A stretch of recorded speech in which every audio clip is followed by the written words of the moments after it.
नमस्कार दोस्तों, मेरा नाम है विमल सिंह। बालाजी स्टडी अड्डा में आपका स्वागत है। सुपर टेट 2022 कंप्लीट कोर्स हम आपको करा रहे हैं। तो इससे पहले क्लास नंबर 14 के अंतर्गत इससे पहले वाला महाद्वीप हमने उत्तर अमेरिका देखा था। साइड में पिछला वाला वीडियो आपको मिल जाएगा। आज हम क्लास नंबर 15 में दक्षिण अमेरिका महाद्वीप जो है आपका देखेंगे, जिसमें थ्योरी और प्रश्न दोनों चीजों को कवर करेंगे। ये आपका पूरा कोर्स है। महाद्वीप के अंतर्गत दक्षिण अमेरिका चल रहा है और इससे पहले की चीजें अलग से प्लेलिस्ट आपको डिस्क्रिप्शन में मिल जाएगी। और साइंस का भी पूरा कोर्स हम करा चुके हैं, प्लेलिस्ट आपको डिस्क्रिप्शन में मिल जाएगी। तो ये आपका पूरा महाद्वीप है, अफ्रीका, एशिया, ऑस्ट्रेलिया, यूरोप, उत्तर अमेरिका, ये सारी चीजें हम देख चुके हैं। आज हम बात करेंगे दक्षिण अमेरिका की।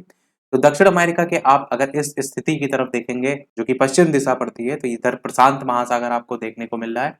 इस तरफ देखेंगे तो ये अटलांटिक महासागर देखने को मिल रहा है। नीचे साइड देखेंगे तो दक्षिणी महासागर देखने को मिल रहा है। और ऊपर साइड आप देखेंगे तो यहाँ ऊपर तक तो आपका आर्कटिक महासागर, इधर उत्तर अमेरिका है। तो ये सारी चीजें इसकी स्थिति के रूप में आप याद रख सकते हैं। थोड़ा सा और इसको अगर बड़ा करके देखेंगे तो इसमें आप देखेंगे अमेजन नदी आपको रटी होनी चाहिए, जो कि पूरे विश्व की सबसे बड़ी नदी जो है, और जो नील नदी है वो सबसे लंबी नदी में आती है। तो ये दोनों चीजें हम आपको पहले बता चुके हैं। तो आपको ये पता होना चाहिए कि अमेजन नदी किस में आती है, दक्षिण अमेरिका में आती है। और दूसरी चीज आप देख रहे हैं यहाँ साइड में आपका ये पूरा एंडीज पर्वतमाला देखने को मिल रही है। तो ये आपको रटी होनी चाहिए, जो कि आपकी यहीं पर ही है, दक्षिण अमेरिका में। ये आप साइड में देख रहे हैं, ये आपकी पूरा जो लाइन खींची हुई है, ये कौन सी पर्वतमाला है, एंडीज पर्वत। अब तीसरी चीज आपको यहाँ पर ये देखनी है कि कौन कौन सी यहाँ से होकर के रेखाएं जा रही हैं। तो ऊपर वाली अगर कर्क रेखा देखेंगे तो वो तो आपकी नहीं जा रही है। नीचे वाली अगर आप देखेंगे, ये बीच वाली विषुवत रेखा ये होकर के जा रही है। और सबसे नीचे वाली अगर देखेंगे तो ये आपका जो मकर रेखा है वो भी होकर के जा रही है। तो ये दो रेखाएं जो है यहाँ से होकर के जाती हैं। ये भी आपके दिमाग में क्लियर होना चाहिए। एक चीज अगर आप थोड़ा सा और फोकस करेंगे तो ये जो आपका ऊपरी वाला हिस्सा, ये बीच वाली रेखा है, इसके अगर ऊपरी देखेंगे, इधर साइड वाला जो एरिया है वो थोड़ा सा उत्तरी गोलार्ध में आता है, जो नीचे वाला हिस्सा है वो दक्षिणी गोलार्ध में आता है। तो दोनों गोलार्धों में जो है ये आपको देखने को मिलता है। अब हम पॉइंट टू पॉइंट चीजों को देखेंगे। और उससे पहले यहाँ पर थोड़ा सा मैप आपका हम यहाँ पर कंट्री वाला भी देख लेते हैं, कौन कौन सी विशेष कंट्री है। तो ये जो आप ब्राउन कलर से आप देख रहे हैं, ये पूरा सबसे बड़ा ब्राजील है। तो आपको क्लियर दिख रहा है कि साउथ अमेरिका यानी कि दक्षिण अमेरिका का सबसे बड़ा अगर देश की बात की जाए तो कौन सा है, आपका ब्राजील है। और दक्षिण अमेरिका में आपका अर्जेंटीना आता है। और आप देखेंगे नीचे तो ये आपका उरुग्वे आता है। और उधर देखेंगे तो बोल्वियो जो है वो आता है आपका, पेरुओ है आपका। तो इस तरीके से मेन कुछ नाम है। ऊपर कोलंबियो जो है ये आता है। और नीचे अगर आप सबसे देखेंगे तो यहाँ पर फॉकलैंड की धारा टाइप से आपको देखने को मिलती है। विशेषकर आपको यहाँ पर कंट्री देख ध्यान रखनी है, वो आपकी ब्राजील यहाँ पर दे रखी है। और ब्राजील की राजधानी क्या है, तो ब्राजीलिया है। वो इसके नीचे स्टार के रूप में जो है वो दी गई है, दर्शाई गई है। अब पॉइंट टू पॉइंट चीजों को हम देखते हैं। तो दक्षिण अमेरिका संसार का चौथा बड़ा महाद्वीप जो है उसमें आता है, जिसका अधिकांश भाग जो है वो दक्षिणी गोलार्ध में जो है वो स्थित है। स्थिति आपको क्लियर हो गई। अधिकांश भाग है दक्षिणी गोलार्ध में, पर कुछ हिस्सा उत्तरी गोलार्ध में भी है। ये चीज मैंने आपको बताई। और संसार का चौथा बड़ा महाद्वीप है। पनामा नहर जो है इसे उत्तरी अमेरिका से तथा दक्षिण में ड्रैंक पैसेज इसे जो है वो अंटार्कटिका महाद्वीप से जो है वो अलग करता है। तो पनामा नहर कह लीजिए या पनामा जल संधि, कहीं कहीं लिखा रहता है।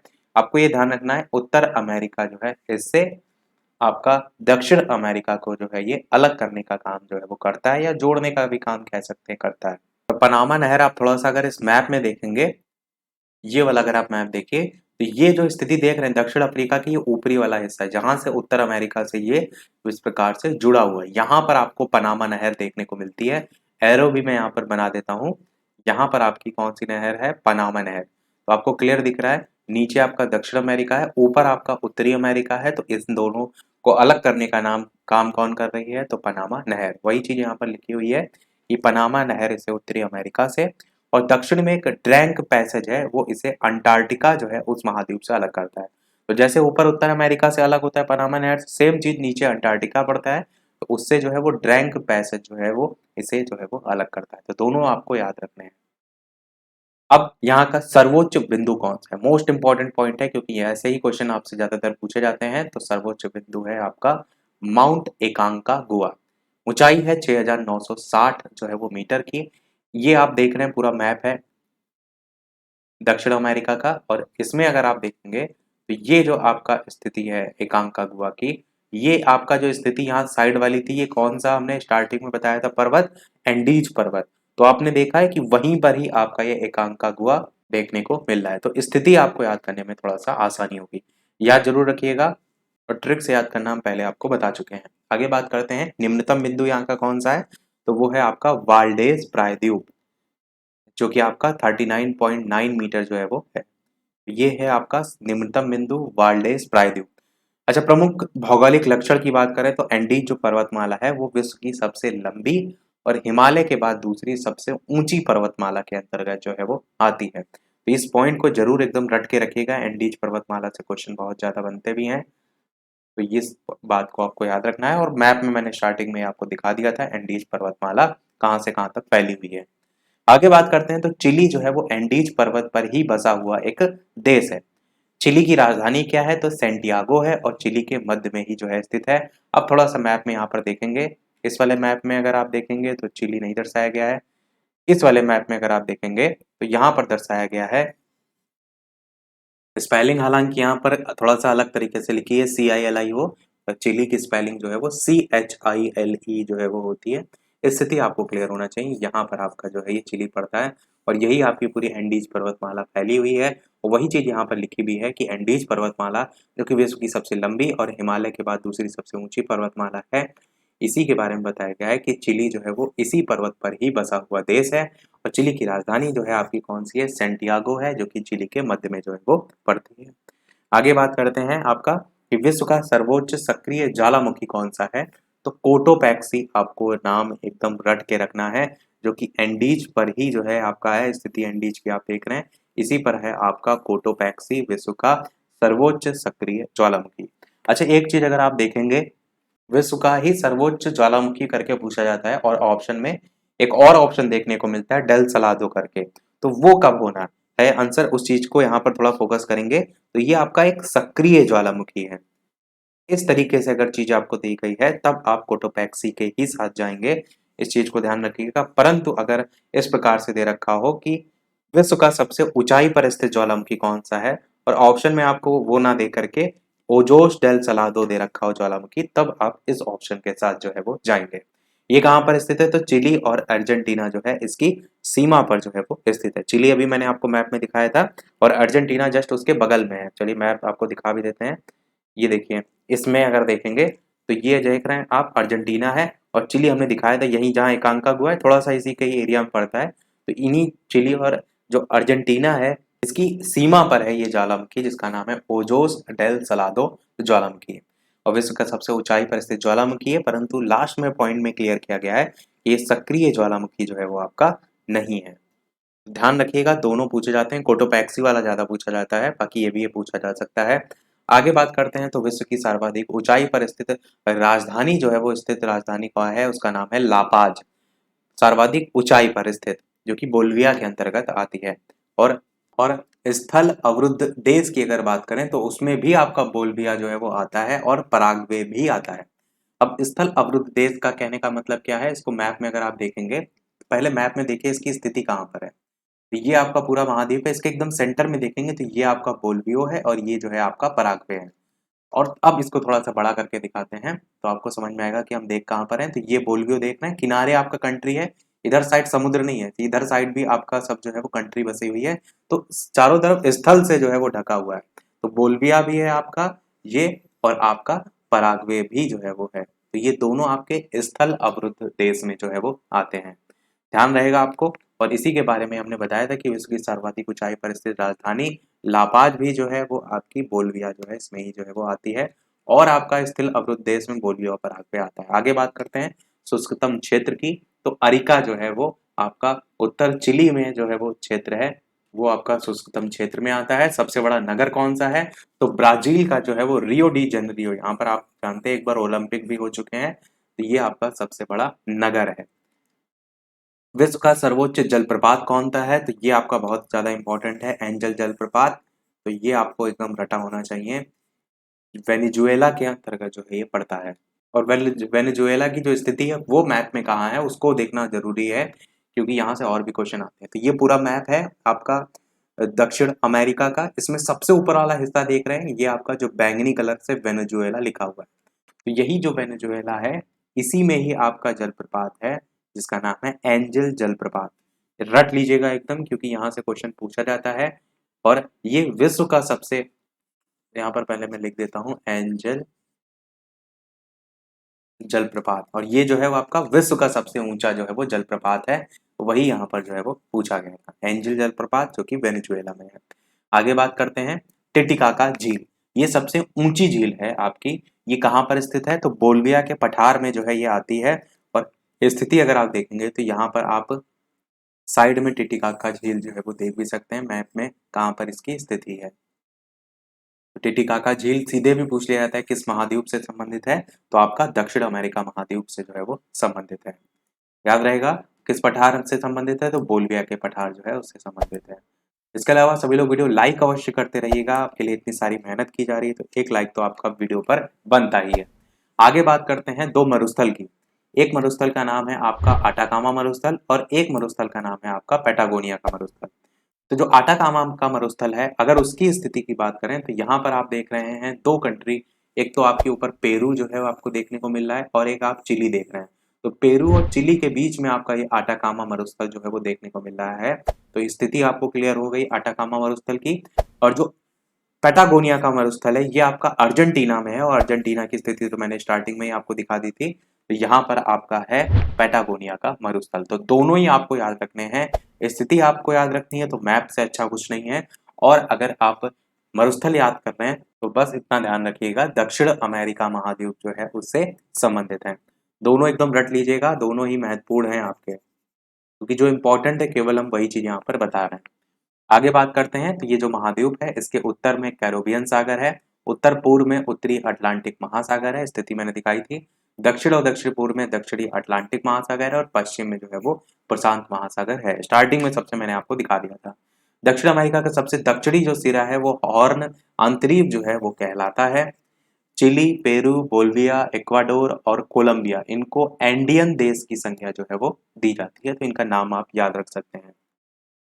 आगे बात करते हैं, तो जो रेड इंडियन है, यहाँ से क्वेश्चन आता है कि दक्षिण अमेरिका के मूल निवासी थे। कहाँ के मूल निवासी थे? इस प्रकार से याद रखना है। यहाँ पर कई मिश्रित प्रजातियों का विकास भी हुआ, जैसे मैस्टिजो प्रजाति का विकास रेड इंडियन तथा यूरोपियन से हुआ। मुलाटो प्रजाति का जो विकास है वो नीग्रो और यूरोपियन से। जैम्बो प्रजाति का विकास जो है वो अश्वेत और इंडियन के मिश्रण से हुआ है। तो ये आपके कुछ जो है वो जातियां प्रजातियां जो है यहाँ की हो जाएंगी। अब बात करते हैं आगे कि अर्जेंटीना जो है उसके में कौन से घास के मैदान देखने को मिलते हैं, तो ये आपके पंपास घास के मैदान देखने को मिलते हैं। इसी महाद्वीप से संबंधित हम पढ़ रहे हैं। अर्जेंटीना स्थिति मैंने आपको स्टार्टिंग में दिखा दी थी। तो इसके पूर्वी भाग में शीतोष्ण घास के मैदान जो है वो देखने को मिलते हैं। ये संसार की सबसे उपजाऊ घास भूमि जो है उनमें से एक है, और गेहूं के उत्पादन के लिए जो है ये प्रसिद्ध भी है। अर्जेंटीना का जो उत्तरी भाग है उसमें ग्रान चाको की निम्न भूमि है, जिसका मुख्य जो वृक्ष है उसका नाम है क्वेबेको। इसकी छाल का यूज किया जाता है चमड़ा उद्योग में।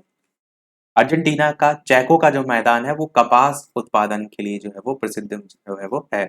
अमेजन नदी जो है ये बेसिन में विषुवतीय वर्षावन को सेल्वास का नाम दिया जाता है। इस पॉइंट को ध्यान रखिएगा, यहाँ से सेल्वास वाले पॉइंट से क्वेश्चन जो है वो बन जाते हैं। अमेजन नदी बेसिन में जो विषुवतीय वर्षावन है उनको किस नाम से जाना जाता है, तो सेल्वास का नाम जो है वो दिया जाता है। लानोस की बात करें, एक घास का मैदान हमने देख लिया अर्जेंटीना में आपका जो पंपास है। अब लानोस की बात करें तो लानोस उष्णकटिबंधीय घास के मैदान है, जो कि ओरिनिको नदी, द्रोणी और गायना उच्च भूमियों पर पाए जाते हैं। ये जरूर भले ना पूछा जाए कि कहाँ पाए जाते हैं, पर यह पूछा जाता है कि लानोस घास के मैदान किस महाद्वीप से संबंधित है, तो इतना जरूर आपको याद रखना है। और दूसरा क्वेश्चन ये पूछा जाता है कि किस प्रकार के घास के मैदान है, शीतोष्ण है कि उष्ण है, इस तरीके के क्वेश्चन जो है वो बनते हैं। इसके बाद बात करते हैं कैंपोस की। कैंपोस की स्थिति भी उष्णकटिबंधीय घास के मैदान में है, जो कि सेल्वास के दक्षिण में ब्राजील के मध्यवर्ती भाग में जो है वो स्थित है। और सेल्वास मैंने भी इससे पहले आपको बताया, जो सबसे नीचे वाला पॉइंट था। अमेजन नदी बेसिन में विषुवतीय वर्षावन को सेल्वास कहा जाता है। कहीं कहीं सेल्वास को घास के मैदान में ही रख दिया जाता है, तो उसमें आपको कंफ्यूजन नहीं होना है। तो लानोस हो गया, कैंपोस हो गया, ये जरूर ध्यान रखिएगा। आगे बात करते हैं, तो बाल्सा संसार की सबसे हल्की लकड़ी है, जिसका यूज नाव बनाने में जो है वो किया जाता है। अटाकामा और पैटागोनिया दो प्रमुख मरुस्थल हैं, जो कि स्टार्टिंग में मैंने स्थिति आपको जो है वो बता दी पहले ही। अपोहा की दृष्टि से अमेजन नदी संसार की सबसे बड़ी नदी है, वो भी मैंने आपको बता दिया। पराना, पराग्वे, उरुग्वे इनकी सहायक नदियों के तंत्र को प्लाहा क्या नाम जो है वो दिया जाता है। ब्राजील, कोलंबिया और इक्वाडोर ये संसार में कहवा के सबसे बड़े उत्पादक राष्ट्र के रूप में जो है वो जाने जाते हैं। लाल मिट्टी जो है वो कहवा की खेती के लिए सबसे अच्छी जो है वो मानी जाती है। ब्राजील जो है आपका कहवा का सबसे बड़ा उत्पादक राष्ट्र है। इस पॉइंट का जरूर ध्यान रखिएगा क्योंकि क्वेश्चन अगर कहवा से आएगा तो यहाँ से आपसे पूछा जा सकता है कि विश्व में नंबर 1 पे कौन है। और इतना उत्पादक राष्ट्र है कि इसे कहवे का घर का नाम भी दिया जाता है। और कहवे के विशाल बाग जो होते हैं बाग उनको फजेंडा का नाम दिया जाता है।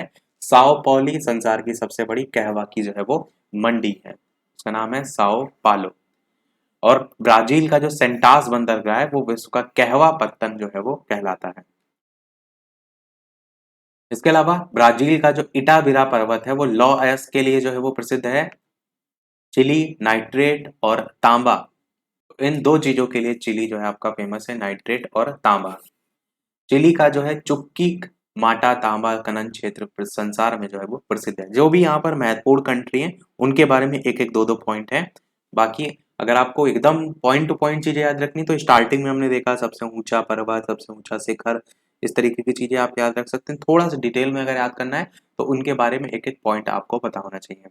आगे बात करते हैं तो वेनेजुएला का मरकैबो झील जो है ये प्रमुख तेल उत्पादक देश के रूप में जाना जाता है।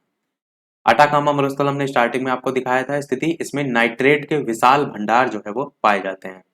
दक्षिण अमेरिका जो है यहाँ से क्वेश्चन आता है पक्षियों का महाद्वीप किसे कहा जाता है, तो दक्षिण अमेरिका को कहा जाता है। क्यों क्यों कहा जाता है? क्योंकि यहाँ का ग्वानो खाद जो है पक्षियों का जो बीट होता है वो पोषक तत्व की दृष्टि से सर्वोत्तम होता है। या पेरू के तट के पास गुआना द्वीप जो है उसमें मिलता है।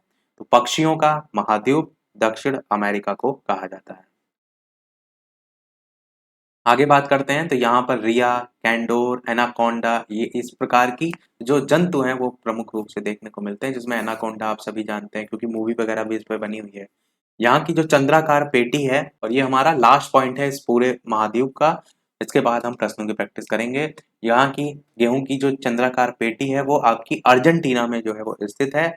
उरुग्वे जो है वो दक्षिण अमेरिका का सर्वाधिक नगरीकृत देश के रूप में जाना जाता है। सबसे बड़ा हमने देख लिया था कौन सा था, तो वो आपका ब्राजील था। और यहाँ पर लिखा है दक्षिण अमेरिका का सर्वाधिक नगरीकृत देश जो है तो आपका उरुग्वे होगा। तो पॉइंट टू पॉइंट सारी चीजें हमने देख ली और सभी महाद्वीप हमारे आज के बाद समाप्त हो गए हैं। इन महाद्वीपों पर मिक्स क्वेश्चन हम हो सकता हो आगे देखें या तो फिर हम नया चैप्टर स्टार्ट करेंगे। अब हम यहाँ पर टोटल 5 प्रश्नों की प्रैक्टिस करेंगे, लास्ट में क्वेश्चन आपसे भी जो है वो पूछेंगे। तो सबसे पहला प्रश्न आपका कि जो दक्षिण अमेरिका महाद्वीप है इसका सबसे बड़ा देश कौन सा है? मैक्सिको, ब्राजील, अमेरिका या फिर इनमें से कोई नहीं। स्टार्टिंग में पूरा मैंने आपको मैप ही दिखा दिया था और बता दिया था कि आपके दिमाग में क्लियर होना चाहिए ब्राजील जो है दक्षिण अमेरिका महाद्वीप का सबसे बड़ा देश है। तो ये आपको एकदम रट के रखना है। दूसरा आपका प्रश्न आपका कौन सा है कि दक्षिण अमेरिका महाद्वीप का सबसे छोटा देश कौन सा है? द्वीवार द्वीप, फॉकलैंड द्वीप, माउंट एवरेस्ट या फिर ग्रेट निकोबार द्वीप समूह। तो बताइए कौन सा इनमें से सही होगा। आंसर की बात करते हैं तो आपका यहाँ पर फॉकलैंड द्वीप जो है वो सही होगा, जो कि दक्षिण अमेरिका महाद्वीप का सबसे छोटा देश जो है उसमें आता है। तीसरा प्रश्न आपका है विश्व का सर्वोच्च सक्रिय ज्वालामुखी कौन सा है? ज्वालामुखी संगाय, इनलिजा, माउंट एवरेस्ट या फिर कोटोपैक्सी। सर्वोच्च सक्रिय ज्वालामुखी मैंने दो नाम बताए थे आपको, दोनों के हिसाब से आपको आंसर जो है वो देना है। आंसर की बात कर लेते हैं तो आपका कोटोपैक्सी यहाँ पर जो है वो सही होगा, जो विश्व का सर्वोच्च सक्रिय ज्वालामुखी जो है उसमें आता है। सेकंड लास्ट प्रश्न चौथा है कि दक्षिण अमेरिका महाद्वीप का सबसे बड़ा नगर कौन सा है? ब्राजीलिया है, रियो डी जेनेरियो है या फिर बाहिया है या फिर साओ पाउलो है। बताइए कौन सा सही होगा। ये भी मैंने बताया था कि किसका है। आंसर की बात करते हैं तो आपका ऑप्शन यहाँ पर रियो डी जेनेरियो जो है आपका ब्राजील का सबसे बड़ा नगर है और दक्षिण अमेरिका महाद्वीप का सबसे बड़ा नगर है। तो यही आपका सही होगा। मैंने बताया था कि यहाँ पर आपका एक बार ओलंपिक भी जो है वो हो चुके हैं रियो डी जेनेरियो के, तो वो चीज मैंने आपको क्लियर कर दी थी। अगला और इस वीडियो का लास्ट प्रश्न देखते हैं। इसके बाद एक प्रश्न हम आपसे भी जो है वो पूछेंगे। इसके अलावा चैनल पर नए हो तो सब्सक्राइब करके अवश्य जुड़ जाइएगा और वीडियो पसंद आए तो लाइक शेयर और सब्सक्राइब जरूर जो है वो करते रहिएगा। और टेलीग्राम चैनल से जो भी ना जुड़े हों, लिंक आपको डिस्क्रिप्शन में मिल जाएगी। बालाजी स्टडी अड्डा सर्च करके भी टेलीग्राम चैनल से जुड़ सकते हैं। जो भी करंट अफेयर से रिलेटेड अपडेट है सारी हम टेलीग्राम पर आपको फोटो जो है वो भेज देते हैं, वहां से आप डाउनलोड कर सकते हैं। तो लास्ट प्रश्न है, विश्व का सबसे ऊंचा जलप्रपात कौन सा है? इक्वाजू जलप्रपात, विक्टोरिया जलप्रपात, एंजल जलप्रपात या फिर नाइग्रा जलप्रपात? कौन सा इनमें से जो है वो सही होगा? आंसर की बात करते हैं इन चारों में से, तो आपका एंजल जलप्रपात जो है वो सी वाला ऑप्शन जो है वो बिल्कुल सही होगा। सभी प्रश्न हमारे समाप्त। अब एक प्रश्न आपके लिए भी, जैसा कि सभी वीडियो में हम आपसे एक न एक प्रश्न पूछते हैं, तो इस वीडियो का आपके लिए प्रश्न है, दक्षिण अमेरिका महाद्वीप की सबसे लंबी नदी कौन सी है? ए ऑप्शन है यांगजी नदी, बी ऑप्शन है आपका अमेजन नदी, सी ऑप्शन है नील नदी और चौथा ऑप्शन है डी, इनमें से कोई नहीं। तो इन चारों में से कौन सा सही होगा? अपना आंसर वीडियो के मेन कमेंट में टाइप करके बताइएगा। लाइव टाइमिंग दोपहर के 3 बजे और शाम के 8 बजे है, तो लाइव आकर भी वीडियो आप देख सकते हैं, प्रश्नों की प्रैक्टिस कर सकते हैं। तो आज वीडियो में इतना ही रखते हैं, मिलते हैं अगले वीडियो में कुछ नए प्रश्नों के साथ, नए टॉपिक के साथ। तब तक के लिए नमस्कार, जय हिंद।